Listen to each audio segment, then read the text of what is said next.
would like to have senior people in the ministry, rather in the local governments, to distribute the examinations. Because this is actually what used to happen in the past.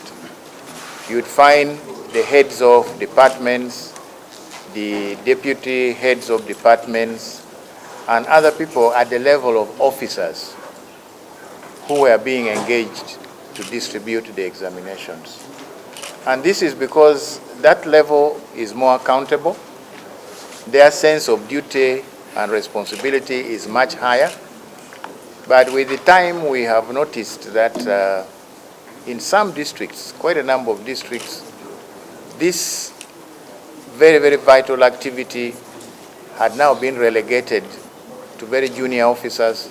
And as I said in my speech, we have evidence that in some districts in the past, the recent past, we have even had people who are distributing exams, and the only qualification they had was that they owned Boda Bodas. So they were being engaged to distribute exams. And because they are not aware of the sensitivity of the work that they were doing, criminals infiltrated the system. As you heard from the minister's remarks, we had occasions where we arrested people who had stopped by the roadside and they were cutting and trying to expose the examinations and trying to share on media. We do not imagine that something like this can happen if you have a head of a department of the district or a person at the level of an officer doing this kind of activity as it used to be. We are aware, yes, these officers have other activities, but this is a very sensitive activity which is lasting for only 2 days in the year.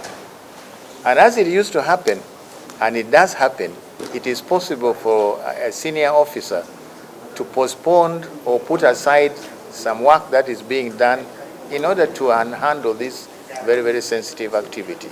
It will not infringe on their other work, because when the chief administrative officer, who is the head of the district team, says, these 2 days, our attention is going to shift from our day-to-day desk work to ensuring that the distribution and the management of the PLE is effectively done. This can be done. And as I said, we made this appeal last year because situations were getting out of hand, and I have information, I have evidence that a number of districts made improvements. And as I said in my remarks, the situation was much better. And so we would like it to be the norm rather than an exception.